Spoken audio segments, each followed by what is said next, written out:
자, 수업 시작하겠습니다. 페이지는 194페이지. 오늘은 진도가 애매하게 남아서 155페이지까지만 하고 마치도록 하겠습니다. 자, 모닥불의 안도현 똑같죠, 그죠? 제목이 똑같은데 한번 보겠습니다. 자, 모닥불의 안도현 읽어볼게요. 모닥불은 피어오른다. 어두운 청과시장 귀퉁이에서, 지하도 공사장에서, 잡것들이 몸푼 세상 쓰레기장에서, 천야농성한 요공들 가슴속에서, 첫 차를 기다리는 면사무소 앞에서, 가난한 양말에 구멍난 아이 앞에서, 비탈진 역사의 텃밭가에서, 사람들이 착하게 살아있는 곳에서, 모여있는 곳에서 모닥불은 피어오른다. 됐습니까? 자, 요까지가 바로 뭐냐면 바로 모닥불이 피어오르는 어디죠? 공간에 대해서 이야기를 하죠. 그죠? 자, 모닥불이 피어오르는데 청과시장 귀퉁이, 공사장 있고 쓰레기장, 여공들, 면사무소 이렇게 있는데 하나하나 보겠습니다. 어두운 청과시장 귀퉁이에서 잘 사나요? 못 사나요? 청과시장, 과일시장이라는 건데 막 과일시장에서 과일 그러니까 오늘로 따지면 길거리에서 과일 파시는 분들 막 잘 사진 않죠, 그죠? 모피코트 있고 뭐 수십억짜리 아파트 살고 그러진 않죠, 그죠? 가난하신 분들이 사는 곳에서 지하도 공사장 입구에서 뭐 하는 곳이냐 하면 바로 그 일용직 건설 노동자들이 일하는 곳에서 잡것들이 묻은 세상 쓰레기장에서 소외된 사람들이 사는 곳에서 천야농성한 여공들 가슴속에서 천야농성을 했다는 것은 천야가 밤을 새는 거거든요. 농성을 했다는 건 그것에 대해 이야기하는 겁니다. 데모를 했다는 건데 요 모닥불이 씌워지던 시대에는 데모가 참 많았죠, 그죠? 그래서 데모를 했던 여공들 가슴 속에서, 그러니까 불합리함에 맞섰던 그 사람들의 가슴 속에서 첫 차를 기다리는 면사무소 앞에서, 면사무소가 어디냐면 창원에 면이 있죠, 그죠? 구산면, 면 지역들은 다 어때요? 보통 개발이 좀 덜 된 농촌 지역에 면이 많죠, 그죠? 그렇죠. 군 아니라 면 정도면 보통 농촌 지역 아니면 보기 힘들 겁니다. 첫 차를 기다리는 면사무소 앞에서 바로 농촌이죠, 그죠? 농촌 앞에서, 소외된 농촌에서, 가난한 양말에 구멍난 아이 앞에서, 가난하게 사는 아이 앞에서, 그리고 또 비탈진 역사의 텃밭에서. 그래서 역사가 잘 흘러가는 게 어때요? 비탈지게 가죠, 그죠? 왜냐하면 이 시절에 뭐가 있었냐면 독재 정권, 그리고 노동자 탄압 이런 것들이 있었기 때문에 비탈지다고 볼 수가 있겠죠. 그리고 또 사람들이 착하게 살아있는 곳에서.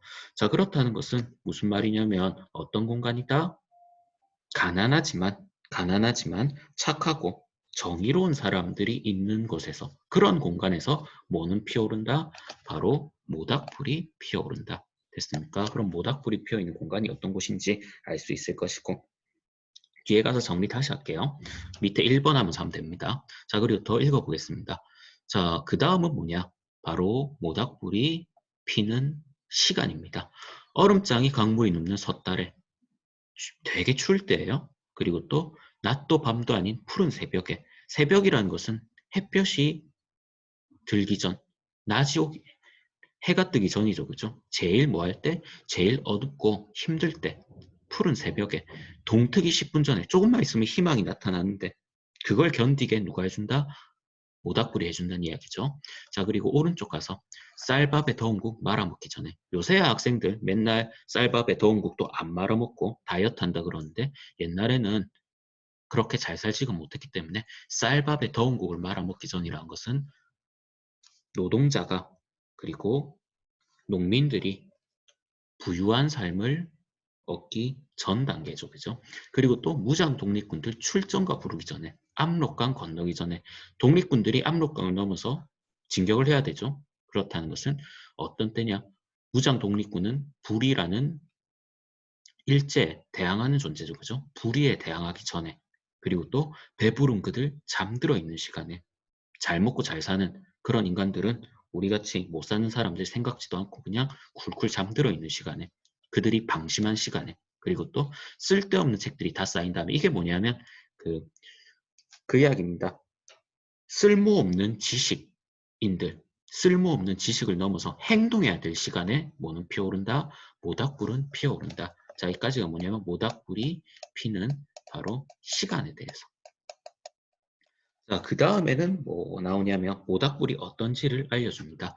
언바닥에 신선한 충격을 주는 얼었다, 춥다 이런 것들은 시에서 안 좋은 걸 뜻하죠. 그래서 추운 땅바닥에 신선한 충격을 주는 이걸 다 뒤집어 엎을 충격을 줄 수 있는 그리고 또 입김을 하늘에 불어넣는 추우니까 입김을 하늘에 불어넣죠. 그죠? 뭘 느끼기 위해서? 온기를 느끼기 위해서 그걸 버틸 수 있게 해준다 이야기죠. 죽음도 그리하여 삶으로 돌이키는 삶을 희망으로 전진시키는 그러니까 이런 힘든 삶을 뭐 할 수 있게 해주는 게 모닥불이죠. 버틸 수 있게 해주는 희망 같은 게 바로 모닥불이라 보면 되겠습니다. 그날까지 끝까지 울음을 참아내는 모닥불은 피어오른다. 한 그루 뭐 같다? 향나무 같다. 직유법. 그래서 모닥불은 한 그루 향나무와 같이 힘든 시간을 뭐 할 수 있게 해준다? 버틸 수 있게 해준다. 됐습니까? 이런 것들을 현실 참여시라고 하죠. 그죠? 참여시. 다음 시간에 참여시는 조금 더 설명을 하겠는데 이런 것들이 바로 참여시라고 합니다.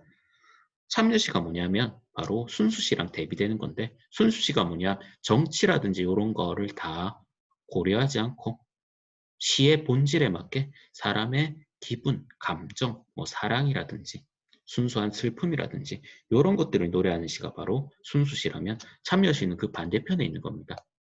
현실을 바꾸고자 하고 현실과 연관지어서 뭘 얻으려 하냐면 바로 의미를 얻으려는 시가 바로 참여시입니다. 그래서 뭐 안도현의 모닥불 같은 시는 바로 참여시의 전형적인 예시라고 보시면 되겠습니다. 1번 밑에 가볼게요. 모닥불의 특징을 다음과 같이 정리해보자. 자, 어둡고 춥고 가난한 변두리. 사람들이 착하게 살아있는 곳, 사람들이 모여있는 곳. 자, 그래서 어디서 모닥불이 피어오르는가? 춥고 가난한 소외된 사람들 곁에서 피어오른다. 그리고 또 착한 사람들 곁에서 있다. 그리고 또 사람들이 모여있는 곳에서 피어오른다. 됐습니까? 자, 그 다음에 모닥불이 피어오르는 때 가장 추운 때, 그렇죠. 제일 춥을 때, 버티기 힘들 때 그것을 견딜 수 있는 힘이 되어줍니다. 그리고 무엇인가를 시작하기 전에 뭔가 혁명이라든지 뭐 데모라든지 아니면 행동하기 전에 그때 모닥불은 피어오릅니다. 그리고 또 언뜻 때 이거 나오죠, 그죠? 쓸데없는 책들이 다 쌓인 다음에 그래서 도움이 되기커녕 쓸모없는 지식을 넘어 실천에 나아가려는 때 그때 모닥불은 피어오른다. 자, 이를 바탕으로 한 모닥불이 어떤 의미를 지니는지 말해보자. 그래서 힘든 상황을 견디게 해주는 그런 희망으로 보면 되겠는데 여기 너무 길게 써서 그냥 제가 뭐 쓰겠습니다. 그래서 힘든 상황을 견디게 하는 힘든 상황을 견디게 하는 바로 뭐라면 뭐 희망이라고 그렇게 보시면 될 것 같습니다. 희망으로 보시면 되겠습니다. 요건 뭐 너무 많이 써야 되니까 요것도 적나. 예, 그래서 이렇게 보시면 되겠습니다. 뭐 위로하는 마음 그리고 뭐 바람직한 마음을 갖는 진보적 의지를 뜻한다. 뭐 진보적 의지하면 너무 거창하죠, 그죠? 그래도 뭐 이렇게 한번 써봅니다. 써놓고 보시면 되겠습니다.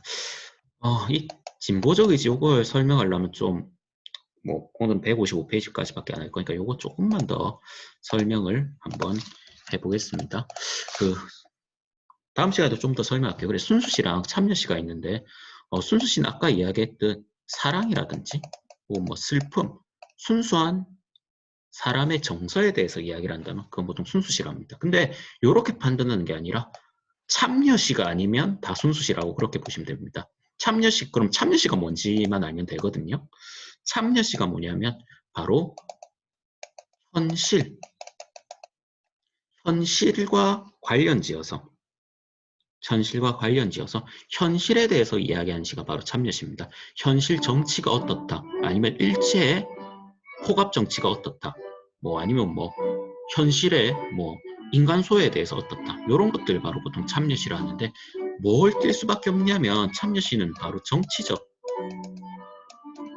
어떤 정치적인 태도를 띌 수밖에 없습니다. 뭐 정치적 스탠스를 가진다고도 하는데, 어떤 정치적인 그런 자세를 나타낼 수밖에 없습니다. 왜냐하면 그 참여시가 보통 언제부터 등장했느냐면, 현대시에서 참여시가 제일 먼저 등장한 게 바로 언제일까요? 제일 먼저 나쁜 녀석들 맞이했을 때 언제였죠? 빨간 걸로 써야겠네. 바로 일제였죠, 그죠? 일본 제국주의. 그냥 일본이 아니라 일본 제국주의자들 와서 식민지 만들고 수탈한 녀석들, 이런 사람들한테 뭐 했다? 당연히 반항했겠죠, 그죠? 현실이 그런데, 지금 현실이 그런데 무슨 뭐 사랑 찾고, 그리고 뭐 시련 찾고, 뭐 아니면 뭐 순수한 거 찾고 그럴 시기가 뭐하단 이야기입니까? 아니라 이거죠. 그럴 시기가 아니다. 그럴 시기가 아니다. 그럴 시기가 아니다. 바로 뭐 할 때다? 일제에 대항할 때다. 그때 뭐의 시작이었냐면 바로 우리나라 참여시의 시작이었습니다. 참여시의 시작이었어요. 이게 바로 일제에 대항하던 시절. 그리고 일제가 가고 뭐가 왔죠? 일제가 가니까 다 잘 될 줄 알았는데 6.25 사변이 터졌고, 김일성이가 쳐들어와서 나라가 반으로 갈라져 버렸고, 그리고 그게 끝나니까 뭐가 시작되죠? 독재 정권이 시작되죠. 처음은 누구였죠, 뭐죠? 처음은 이승만. 우리나라 초대 대통령으로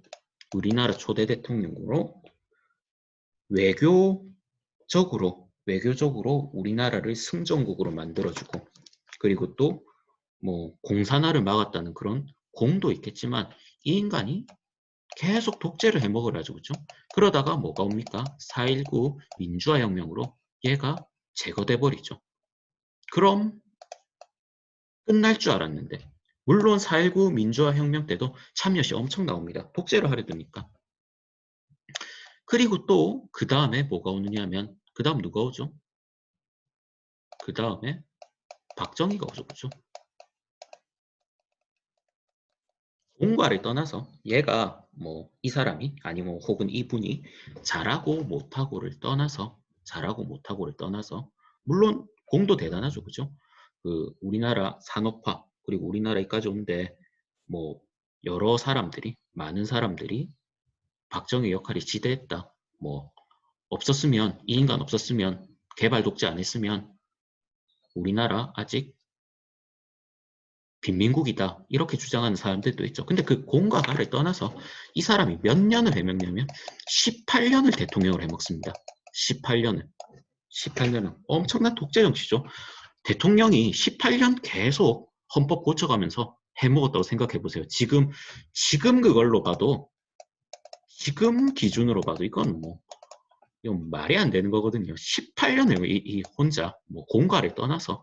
그러니까 시인들이 이런 상황에서, 개발 독재 상황에서 농민들은 굶어 죽어가고, 그리고 도시로 왔던 뭐 한 사람들은, 노동자들은 굶주리는데, 이 사람은 뭐 잘했든 못했든 18년을 더 해먹으려는데, 18년을 더 해먹으려 하거든요. 그러다 어떻게 됐죠? 밑에 중앙정보부장 김재규의 총을 맞고 죽어버리죠, 그죠? 술 먹다가 죽어버리고. 팩트죠, 그죠? 예. 아니 뭐 정치적 잘잘못을 떠나서. 예. 그럼 이게 끝나면 잘 돼야 될 거잖아요, 그죠? 이게 끝나면 잘 돼야 되는데 또 누가 나타나요? 전두환이 나타나죠, 그죠? 뭐 했던 사람? 군인. 또 쿠데타 일으켜서 탱크 몰고 와갖고 우리나라를 장악해버리고, 또 뭘 하죠? 또 독재를 하니까 이게 말이 되는가? 그래서 참여시가 뭐냐? 뭐와 연결된 거다? 바로 현실과 현실 그 자체와 연관된 거다. 현실에 대해서 이야기하는 현실 정치라든지 못 사는 민중들의 삶이라든지 이런 거와 이야기하는 게 바로 뭐다? 참여시다. 이게 바로 참여시다. 진보 보수를 떠나서 식인 신대 현실에 대해서 현실 정치라든지 현실에 대해 비판한다든지 현실에 대해 이야기하는 그런 시는 바로 참여시라 보시면 되겠습니다. 그래서 참여시가 요새는 참여시 잘 안 나오거든요. 요새는 왜냐하면 민주정권이 사실 김영삼 정권 이후로는 다 민주정권인데 민주정권이 완벽하게 우리나라의 민주주의가 자리 잡고 우리나라가 어, 북한이랑 아웅다웅할 그런 수준은 아니잖아요. 그죠? 그래서 그런 수준은 다 벗어나고 그렇기 때문에 요즘 참여시라든지 민중시라든지 이런 건 잘 안 나오는데 언제 제일 세력이 강했냐면 1960년대부터 1900 그러니까 6.25가 끝나고 1960년대부터 투쟁이 한창이었던 전두환 정권이 막을 내리는 1980년대까지는 뭐의 시대였냐면 바로 참여시의 시대라고 보시면 되겠습니다. 물론 참여시 말고 순수시도 엄청 많이 나오거든요. 그런데 참여시가 우리나라 시들 중에서 되게 많이 나왔다. 그래서 순수시가 있고 참여시가 있는데 순수시는 정치랑 정치나 시대 상황에 대한 생각 없이도 그냥 다 해석돼요. 그런데 참여시는 뭐가 있어야 된다? 바로 그 시절 정치나 혹은 사회 상황에 대한 이해가 필수다. 어느 정도 배경 지식은 있어줘야 되고 그게 필요하면 선생님이 수업 시간에 이야기를 해드리도록 하겠습니다. 그래서 한 1980년대까지 참여시가 매우 강성했었고 한 1990년대쯤 가면 사실 그 노태우라고 아시죠, 그죠? 노태우 이 사람도 공도 있고 과도 있는데 그 전두환의 그 쿠데타 파트너였습니다. 군인이죠, 그죠? 육사 출신 군인이었어요. 그 전두환의 그 파트너였는데 쿠데타 파트너였는데 웃긴 게 얘가 그거 당선이 돼. 그 걔가 얘가 대통령 후보에 당선이 돼버려. 국민투표했는데 국민이 뽑았어. 예, 국민이 뽑아서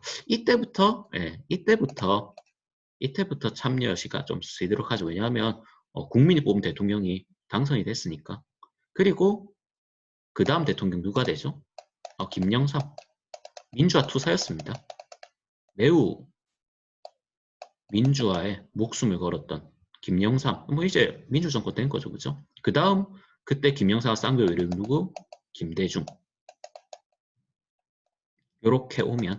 이렇게 오면 완전히 민주정권이 들어선 걸로 보시면 되겠습니다. 한 김영삼부터 민주정권이 들어서기 때문에 그 이후로는 참여시가 요즘 시들하다. 왜냐하면 그때보다 먹고 살기 괜찮고 그러니까 그렇게 된 거죠. 자, 요게 바로 참여시인데 다음 시간에 시대 상황이랑 연관지어서 설명 한번 더 하도록 하겠습니다. 자, 그 다음에 155페이지 위에 것만 정리하고 오늘은 마칠게요. 자, 모닥불 보시겠습니다. 모닥불은 추운 날 모닥불을 쬐는 사람들의 모습을 사실적인 시이다. 이 시에서 누런집은 열거법을 사용한 것이다. 1년에서는 모닥불 속에 타고 있는 사물들을 이야기했었죠. 그죠? 그 시골에서 모닥불에 태우는데 그런 쓰잘데기 없는 것들 그런 것들, 뭐 흔히 볼 수 있는 보잘것없는 것들을 막 태우고 이영 가면 그 모닥불을 쬐고 있는 우리 마을 사람들, 잘 나가는 사람도 못 나가는 사람도 심지어 우리 마을 아니고 여행 온 사람도 걔도 쬐고 있는 사람들 이야기하고 있고 그 다음에 이게 중요하죠, 그죠? 이 열거법이 보다 바로 판소리랑 사설시조 등 옛문학에서 자주 쓰여왔던 것이다. 이게 뭘 계승한 것이다? 고전문학을, 전통문학을 계승한 것이다.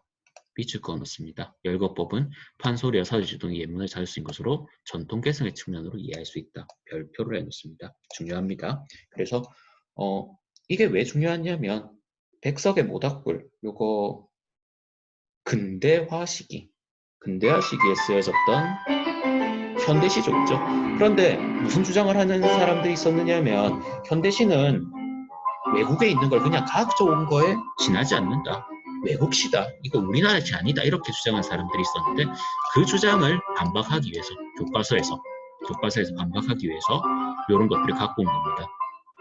그냥 현대시를 갖고 와 그대로 쓴 게 아니다. 수입이 아니다. 뭐다? 변용이다. 과거에 있었던 판소리나 서술시조의 전통을 이어받은 것이다. 전통을 계승했다. 아시겠습니까? 이게 중요하다고 볼 수 있겠습니다. 왜냐하면 많은 사람들이 현대시 그거 그냥 갖고 와 쓴 거 아니냐. 우리나라 그것도 아니다. 우리나라 장르도 아니다. 이거는 외국의 서양 문물을 그저 가져왔을 뿐이다. 옛날에 한시를 그대로 가져왔었듯.